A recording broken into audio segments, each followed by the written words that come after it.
तो हेलो नमस्कार मेरे प्रिय विद्यार्थियों, अपना क्लास में आप सभी को स्वागत है। तो आइए आज की क्लास जो है कि बहुत ही महत्वपूर्ण क्लास है, बहुत ही बोर्ड के लिए इम्पोर्टेंट क्लास है। ताकि बहुत खुशी की बात है कि आज हम लोग क्या करेंगे कि बायोलॉजी का जो श्वसन चैप्टर है उसका पूरा ऑब्जेक्टिव बहुत कम समय में हम लोग कर लेंगे। तो थोड़ा सा मेरे साथ जुड़िए और देखिए हम लोग कितना आसानी से इस चैप्टर को रिवीजन करते हैं। देखिए पहला क्वेश्चन करें कि जीवों के शरीर में ऊर्जा का उत्पादन किस क्रिया द्वारा होता है। बाबू आपसे पूछ दे कि जीवों के शरीर में ऊर्जा का उत्पादन किस क्रिया द्वारा होता है, तो कहिएगा श्वसन। क्या है बाबू? श्वसन। अगला क्वेश्चन है कि पचे हुए भोज्य पदार्थों से ऊर्जा के उत्पादन में भोजन अणुओं का क्या होता है। करें कि पचे हुए भोज्य पदार्थों से भोजन के उत्पादन में ऊर्जा का अणुओं का क्या होता है, तो कहिएगा कि ऑक्सीकरण। क्या होता है बाबू? ऑक्सीकरण। अगले सवाल देखिएगा जो कि बोर्ड एग्जाम के लिए बहुत ही महत्वपूर्ण क्वेश्चन है और बार बार पूछा जाता है। समस्त जैव कोशिकाओं में रासायनिक ऊर्जा के सार्वजनिक वाहक का क्या नाम है, तो कहिएगा कि एटीपी। क्या नाम है बाबू? एटीपी। निम्नलिखित में कौन श्वसन क्रिया के उपरांत बनते हैं, यानी करें कि निम्नलिखित में कौन श्वसन क्रिया के उपरांत बनते हैं, तो बाबू कहिएगा कि CO2, H2O एवं O2। चलिए अगला क्वेश्चन देखिएगा, बहुत ही आसान क्वेश्चन है। ग्लूकोज कितने कार्बन से बना अणु होता है, यानी जो ग्लूकोज होता है उसमें कार्बन की संख्या कितनी होती है, तो सभी लोग को याद होगा कितनी होती है बाबू? 6। कितनी होती है? 6। आगे देखिएगा कि किस क्रिया द्वारा ग्लूकोज के एक अणु में से 2 अणु पाइरुवेट का निर्माण होता है। देखिए क्वेश्चन बहुत अच्छा है, ध्यान दीजिएगा। कह रहे कि किस क्रिया द्वारा ग्लूकोज के एक अणु से 2 अणु पाइरुवेट का निर्माण होता है, तो कहिएगा कि अवायवीय श्वसन। क्या होता है? अवायवीय श्वसन। अगला क्वेश्चन कर चलते हैं।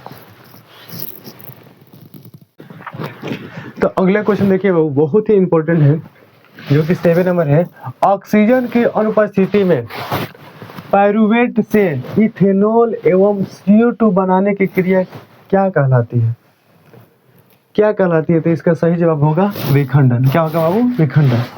अगले सवाल देखिएगा, करे कि निम्नलिखित में किसमें किण्वन क्रिया होती है। तो सभी लोग जानते हैं, आप लोग 8 क्लास से पढ़ते आ रहे हैं कि किसमें किण्वन की क्रिया किसमें होती है, तो कहिए ईस्ट में। किसमें बाबू?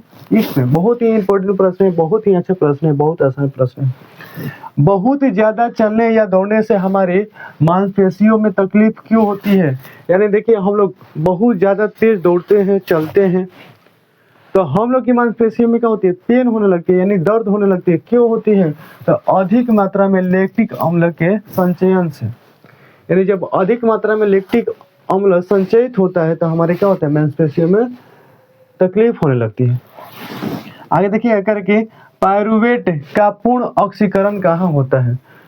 तो जो पाइरुवेट होते हैं उसका पूर्ण ऑक्सीकरण कहाँ होते हैं, जब भी ऐसा प्रश्न पूछे तो कहिएगा कि माइटोकॉन्ड्रिया में। कहाँ होते हैं? माइटोकॉन्ड्रिया में।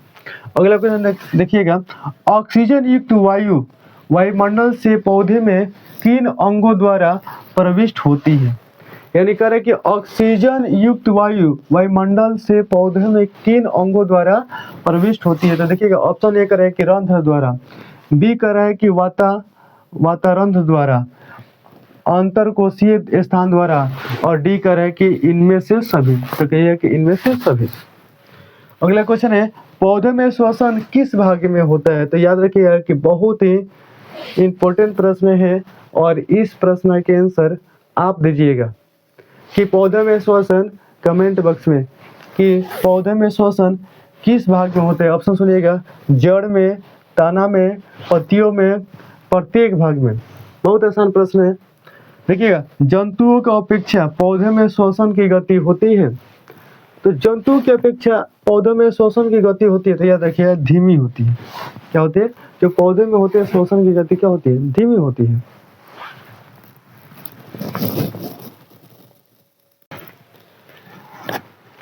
चलिए वो अगला क्वेश्चन देखिए जो कि बहुत ही इंपॉर्टेंट है। करे वो 14वां प्रश्न, ये टिड्डा तथा तिलचट्टा में श्वसन किसके द्वारा होते हैं, यानी टिड्डा और तिलचट्टा में श्वसन किसके द्वारा होता है। तो याद रखिएगा ट्रेकिया द्वारा। क्या होता है? ट्रेकिया द्वारा। ये बार बार प्रश्न पूछा जाता है बोर्ड में, तो याद रखिएगा। अगला क्वेश्चन है, किस जंतु में श्वसन गैसों का आदान प्रदान रक्त और जल के बीच विसरण के द्वारा होता है? करेंगे, किस जंतु में श्वसन गैसों का आदान प्रदान रक्त और जल के विसरण के द्वारा होते हैं? यानी जल के विसरण द्वारा किस जंतु में होता है श्वसन? तो याद रखिएगा, मछली। जो मछली होती है यानी जल ग्रहण करती है और उसी से क्या करती है, श्वसन की क्रिया कर लेती है।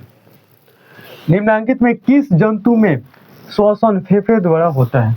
ठीक है ना, तो याद रखिएगा कि किस जंतु में जो होता है श्वसन होता है फेफड़ा के द्वारा होता है। तो याद रखिएगा, कछुआ में। ये भी बहुत अच्छा प्रश्न है, आपको याद रखना पड़ेगा। मनुष्य में नासिका वेश्म का छोटा अग्रभाग जिससे बाह्य नासिका छिद्र खुलता है क्या कहलाता है? क्या कहलाते? करें कि मनुष्य में नासिका वेश्म का छोटा अग्र जिसमें बाह्य नासिका छिद्र खुलता है क्या कहलाता है? तो कहिएगा कि प्रघ्राण या प्रकोष्ठ। प्रघ्राण या प्रकोष्ठ। अगला है, निम्नांकित में कौन सीधे वायु कोश में खुलती है? ठीक है, कि निम्न में कौन सीधे वायु कोश में खुलती है? तो याद रखिएगा कि वायु कोशिका या वाहिनी। वायु कोशिका या वाहिनी। अगला क्वेश्चन कर रखिए, मानव शरीर की कौन सी रचना मोक्ष गुहा को उदर गुहा से अलग करती है? यानी मानव शरीर की जो है कौन सी जो रचना होती है वक्ष गुहा को उदर गुहा से अलग करती है? तो याद रखिए, डायफ्राम। क्या होते हैं बाबू? डायफ्राम। अगला क्वेश्चन कर चलते हैं।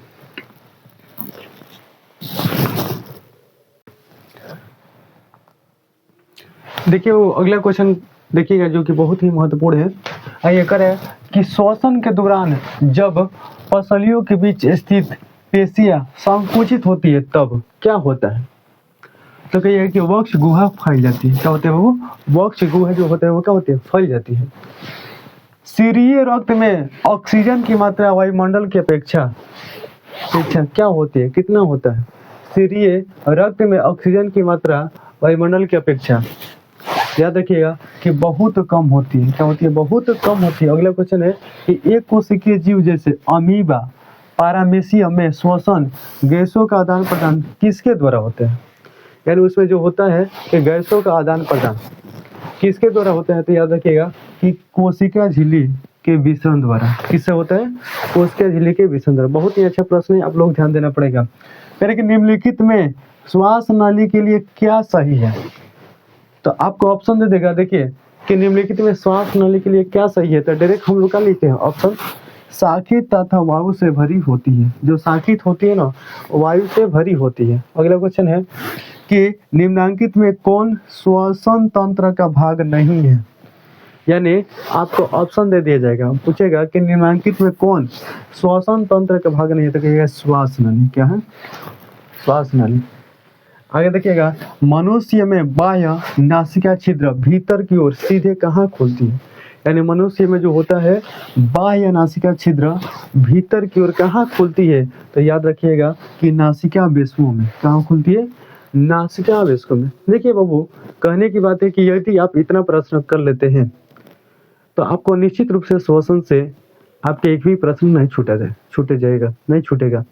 और याद रखिएगा कि जितना ऑब्जेक्टिव कराया जाएगा उसको आप आसानी से देखते हैं तो आप पहली बात की बोर्ड के टेंशन से मुक्त रहेंगे, आपको कोई दिक्कत नहीं होगा। और टेंशन मुक्त करने का यदि आपको डर लग रहा है कि बोर्ड में क्या होगा, तो बस जितना ऑब्जेक्टिव कराए हैं उतना करके आप चले जाइए, आपको उससे बाहर नहीं आएगा। तो इस वीडियो को शेयर कीजिए, चैनल को सब्सक्राइब कीजिएगा तो आपको बहुत मदद मिल सकती है, सबसे आप आगे हो सकते हैं। तो इसलिए इस चैनल को सब्सक्राइब करना बहुत ज़रूरी है। बहुत बहुत धन्यवाद।